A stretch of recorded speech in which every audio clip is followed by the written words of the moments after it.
Saudara, tema kita hari ini adalah dampak kebangkitan Kristus bagi orang percaya, orang Kristen. Zaman ini, zaman modern, saudara-saudara, bahkan juga zaman-zaman dahulu kala, para orang-orang percaya mula-mula, ada penyusup-penyusup juga, orang-orang yang selalu bertanya-tanya, siapakah Yesus sebenarnya? Begitu. Who is Jesus Christ?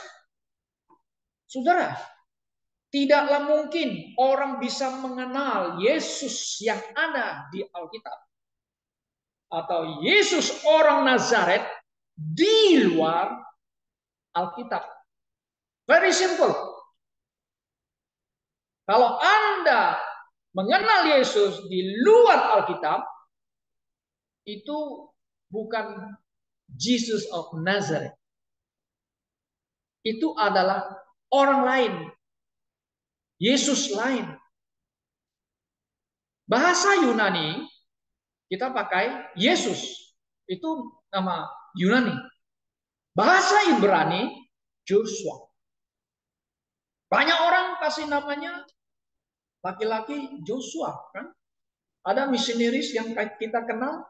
Dulu pernah pergi ke Sintang melayani. Namanya Joshua Atsumi. Joshua Atsumi. Itu terkenal. Dia masih hidup sekarang ya, melayani di gereja di Tokyo. Itu Joshua namanya. Ada lagi, saya kenal satu pendeta, rektornya imam, Joshua Ong. Seong. Joshua Ong. Mungkin saudara juga banyak mengenal ya. Joshua. Nama Joshua kan, teman-teman ada nama Joshua. Banyak orang besar kasih namanya Joshua. Yesus itu kalau bahasa Yunani. Apalagi kalau orang-orang yang latar belakang Katolik, Spanyol, Portugis, orang Filipina yang juga menyurus Katolik, namanya selalu dikasih juga Yesus. Ya, Yesus apa? Ya, dikasih nama Yesus dan ada nama keluarganya kan? Nah, saudara yang kasih dalam Tuhan Yesus Kristus.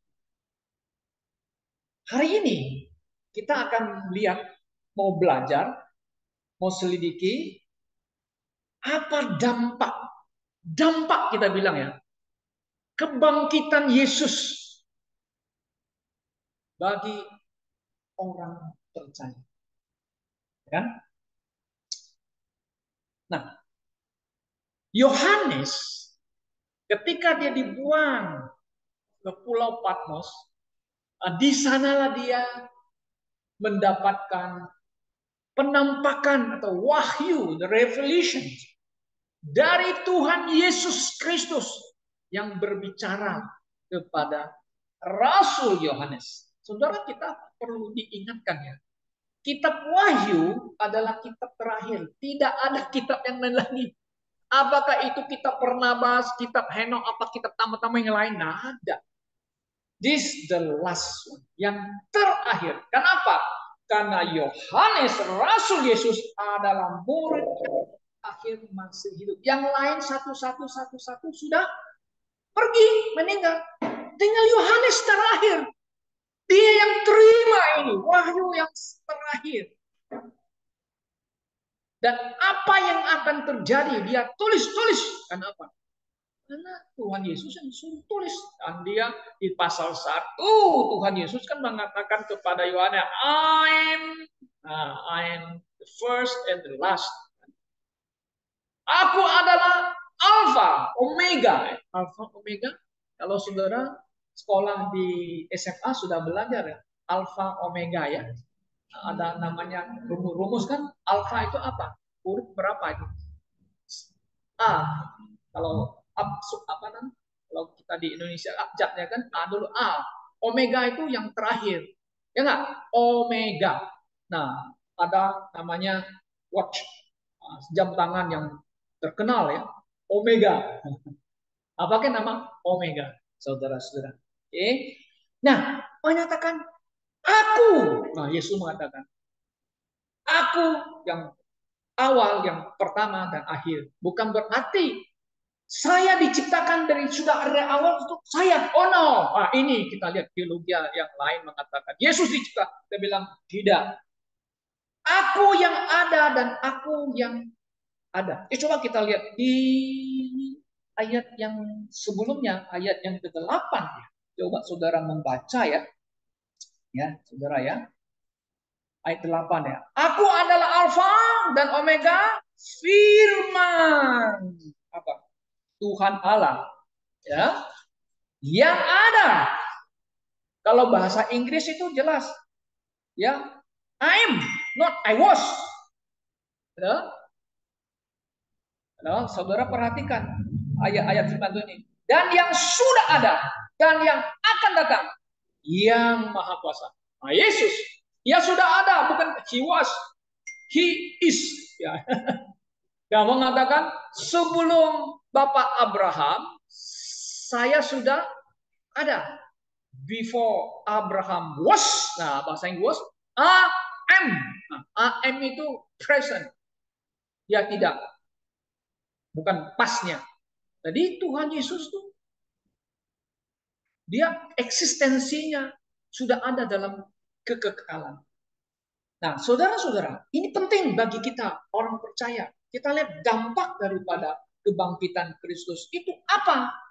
Maka yang pertama adalah meneguhkan eksistensi Allah. Nah, kalau bahasa Indonesianya ya, meneguhkan keberadaan. Ada. Bapak Asun umur berapa sekarang? 70. Sebelum 70, Pak Asun sudah ada belum? Belum ada. Betul. Saya 65. Sebelum 65, saya sudah ada nggak? Tidak ada. Tidak ada. Nah, artinya keberadaan saya tidak ada. Setelah waktu saya, ya hari tahun pertama itu berada dalam perutnya ibu. 59 begitu. Saya lahir 59 ya. Baru saya ada. Begitu Saudara. Nah, kebangkitan Kristus, kuasa kebangkitan itu meneguhkan eksistensi Allah. Artinya ada. Ada Allah. Siapa bilang tidak ada Allah? Hanya orang yang bodoh dan bebal. Kata pemazmur 14 ayat 1 dan pasal 53 ayat 2 dan 3. Orang bebal berkata there is no God. Orang bodoh mengatakan tidak ada Allah, saudara-saudara. Nah, Alkitab mengatakan orang yang berkata demikian adalah orang yang busuk, korup, dan jijik perbuatan mereka. Dan tidak ada yang mereka lakukan yang baik. Kenapa? Karena mereka mengatakan there is no God, tidak ada Allah. No pencipta, tidak ada pencipta. Mengatakan gitu ya. Nah, ini orang-orang yang bodoh. Tetapi orang yang mengatakan tidak ada, saudara, justru orang-orang yang smart, orang-orang yang berpendidikan tinggi, punya ilmu pengetahuan tinggi. Nah, mereka itu yang disebut dengan zaman sekarang itu ateis. Itu tidak. Teis itu God. Jadi tidak ada Allah kan? Ya. Justru mereka yang ateis.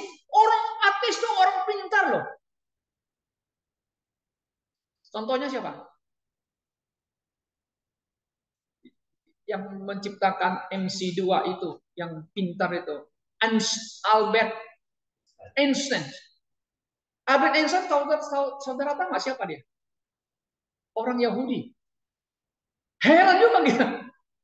Orang pintar. Dia menciptakan rumus MC2 di atas itu kan. Justru dia orang pintar, smart man. Otaknya seperti komputer. Kalau hitung matematik dengan fisika, waduh, jagonya luar biasa dia. But dia mengatakan, dari sobat. Kenapa? Karena orang Yahudi di Eropa dibantai habis-habisan. Where's my God? Nada, where is your God? Banyak orang Yahudi jadi ateis, saudara, karena gara-gara Holocaust yang dia. Ya. Mereka nggak percaya Tuhan, nggak percaya Elohim itu. Nggak ada. Ah, bukan hanya orang, tapi orang pintar-pintar di Amerika, di Eropa, anak-anak muda sekarang. Orang bodoh kata firman Tuhan. Ya, memang mereka orang pintar sebenarnya. Ya, mereka pintar. Saudara-saudaraku, ini diargumentasi oleh Rasul Paulus mengatakan di Roma 1:22. Nah, mari kita lihat. Roma 1 pasal 1 ayat yang ke-22. Coba saudara baca di sana apa yang dikatakan oleh Rasul Paulus. Oke. Nah, begini ya. Ayat 21. Sebab sekalipun mereka mengenal Allah, itu mengenal itu new ya. Tahu Allah tidak memuliakan dia sebagai Allah atau mengucap syukur kepadanya. Sebaliknya pikiran mereka menjadi sia-sia dan hati mereka yang bodoh menjadi gelap. Mereka berbuat seolah-olah mereka penuh iman, tapi mereka telah menjadi bodoh. Ini menyangkut orang-orang yang ada katanya ada Allah tapi tidak menyembah Allah. Apalagi yang ateis itu parah. Ya, nah ini argumentasinya. Seolah-olah ya, hanya ngomong aja, no God, there is no God, tidak ada Allah begitu. Saudara, the eksistensi Allah itu ada, hadir. Memang kita tidak bisa lihat, tidak bisa diraba, tidak ada apa nama itu bentuk Tuhan tuh bisa dipegang, bisa dilihat. Maka kalau di Roma yang pasal 1 ini Paulus mengatakan ada yang menggantikan Allah itu dengan ciptaannya, patung yang disembah sebagai Allah. Nah, orang etis memang lebih parah. Mereka sama sekali tidak mau mengakui Allah. Tetapi sebenarnya hati nurani mereka itu tidak bisa dibantah. But there is God, ada Allah. Saudara-saudara. Nah, begini. Ada orang mengatakan, orang pintar. Kita tanya kepada itu. Kamu bilang tidak ada Allah. Oke, saya mau tanya. Bapak bisa lihat otak Bapak nggak? Otak. Memang ada dalam. Bisa lihat nggak?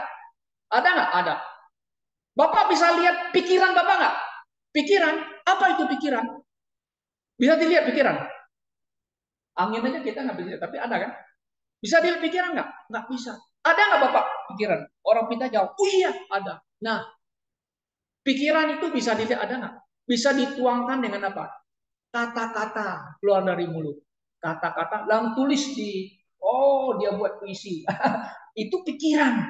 Bisa dilihat pikiran nggak bisa. Tapi bisa dituangkan ke tulisan dan ngomong. Nah,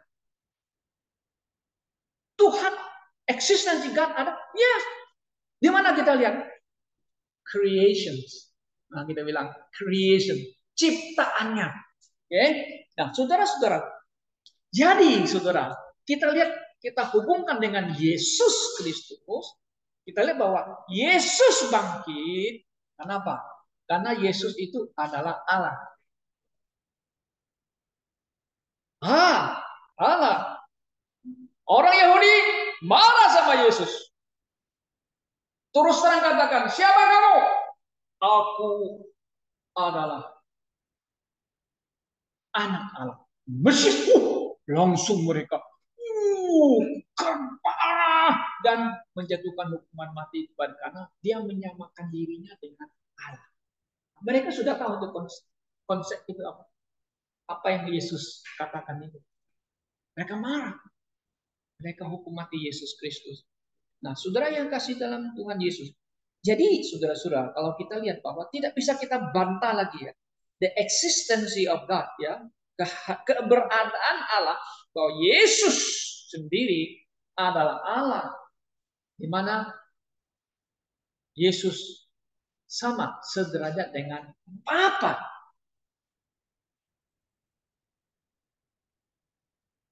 Kenapa? Karena melalui the resurrection of Christ, nyata the eksistensi daripada Allah. Kedua, saudara-saudara. Nah, yang kedua, Dampak daripada kuasa kebangkitan Kristus meneguhkan akan keilahian Kristus. Bahwa Yesus adalah sekarang keilahian Kristus. Itu maksudnya apa?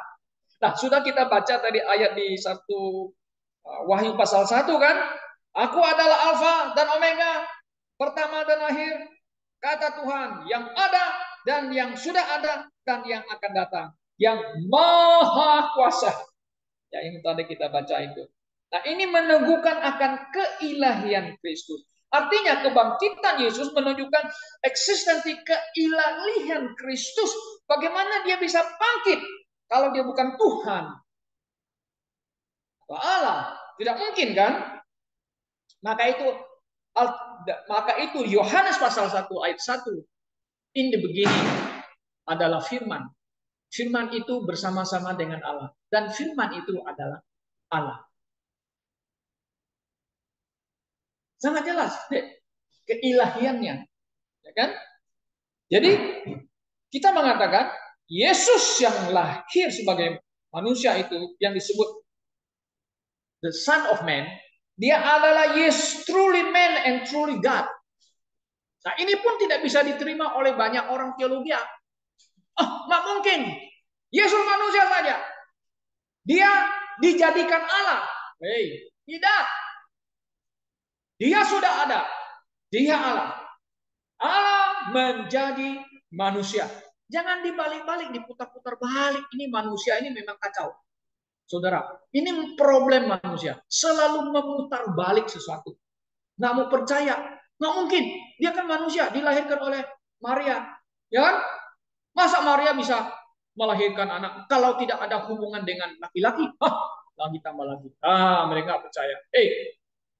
Maria tadinya nggak percaya. Malaikat Gabriel berkata, kuasa Roh Kudus akan turut menaungimu.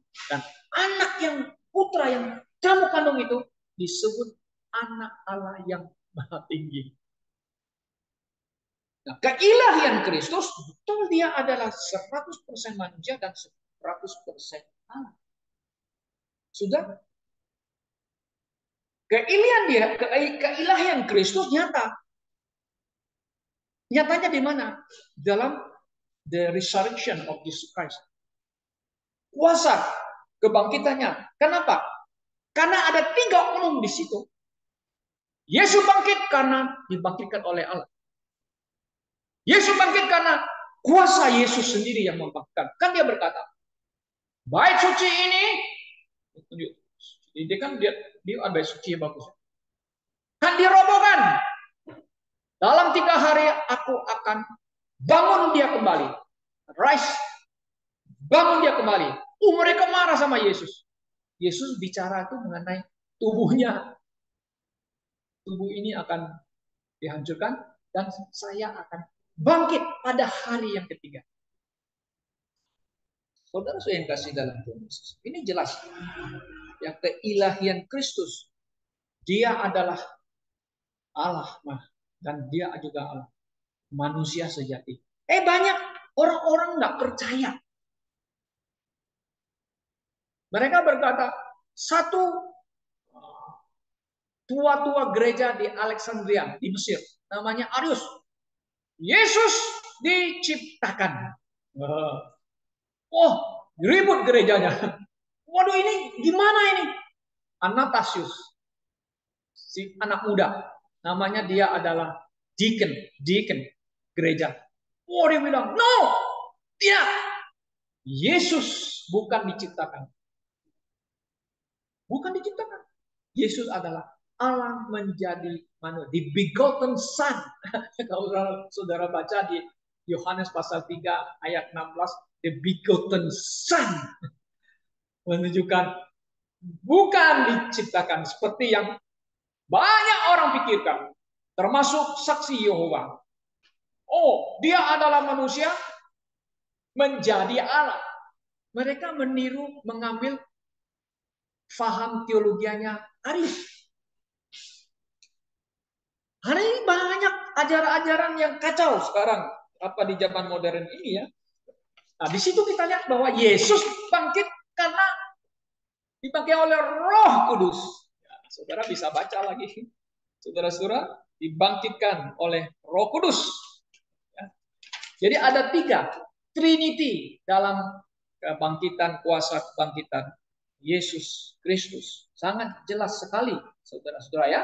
Nah, saudara bisa baca ya di 1 Petrus pasal 3 ayat 18 ya. Dihidupkan, kalau di situ di setengah dihidupkan oleh Roh ya. Dihidupkan oleh Roh. Nah, kemudian yang ketiga kita lihat bahwa dampak dari kuasa kebangkitan Yesus yang Paulus kenal itu ya, bahwa keselamatan manusia telah diselesaikan oleh Kristus dengan mati dan bangkit dari mati. Maksudnya apa? Tujuan kedatangan Yesus, dia harus mati. Bagaimana mungkin kalau dia keilahiannya Allah bisa mati? Makanya kita mengatakan Yesus itu truly man and truly God. Benar-benar manusia, benar-benar Allah. Yang mati itu Tuhan, Allah, atau manusianya. Nah, ini mereka juga nggak ngerti. Yang mati itu adalah manusianya. Bukan Tuhannya yang mati. Tuhan tidak bisa mati. Saudara-saudara. Ini jelas ajaran Alkitab. Ya. Nah, sudah selesai. Maka itu Paulus memberitakan Injil. Injil Kristus.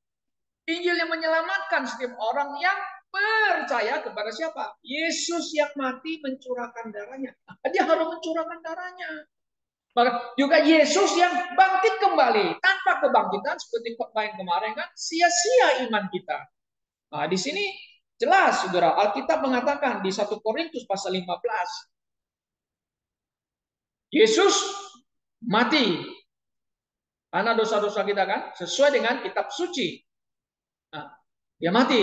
Kemudian dia bangkit lagi sesuai dengan kitab suci di 1 Korintus pasal 15. Saudara bisa baca di sana. Jadi keselamatan kita, masuk keselamatan manusia sudah selesai di Alkitab. Artinya siapa yang percaya, nah gitu ya, siapa yang percaya terima Yesus sebagai Tuhan dan Juru Selamatnya, dia akan selamat. Nah, sekarang selamatnya apa? Tubuh atau jiwa dan roh? Nah, banyak orang juga, seluruh tubuh juga. Jiwa dan roh, sudah saya katakan, tubuh ini bisa mati, bisa dipenggal. Yohanes Pembaptis dipenggal. Petrus disalib terbalik. Menurut sejarah gereja mula-mula katanya, Paulus dipenggal. James dipenggal oleh Herodes. Stefanus mati dirajam. Stefanus bukan rasul ya. Stefanus diaken gereja. Stefanus disaksikan oleh Paulus. Dulu belum bertobat, namanya Saulus kan. Dia saksi. Lempar. Tepuk tangan dia. Dia orang lempar si Stefanus. Tubuh bisa benar, tapi jiwa dan roh kita kembali kepada Tuhan Yesus Kristus. Yang keempat, saudara-saudara, kuasa kebangkitan Kristus memberikan kepastian dan jaminan keselamatan. Nah, ini yang kita aminin. Kalau saudara dan saya pergi ke gereja, ya, menjadi anggota jemaat, kalau saudara tidak lahir baru, nah perlu lahir baru artinya Anda itu menerima Kristus sebagai Tuhan Juru Selamat pribadi Anda, lalu engkau tinggalkan dosa. Oh iya, pasti. Maka keselamatan Anda pasti terjamin. Kenapa? Karena kuasa kebangkitan Yesus. Paulus sudah mengatakan di 1 Korintus 15 kan, ayat yang ke-13 dan 17. Tanpa kebangkitan Kristus, maka sia-sialah apa? Iman kita. Iman kita itu apa? Iman kita itu percaya kita. Nah, kita percaya Tuhan itu omong kosong, kata Paulus. Kalau dia tidak bangkit, nah, itu dampak. Makanya kita sebagai Bible believers, kita benar-benar memiliki keyakinan yang pasti bahwa kita aman di dalam Yesus Kristus. dan keselamatan kita terjamin tidak akan hilang. Kan saya masih tinggal di dunia, saya masih berdosa. Oh yes, bisa jatuh kalau yes, masih bisa berdosa. Betul, kita masih bisa berbuat dosa.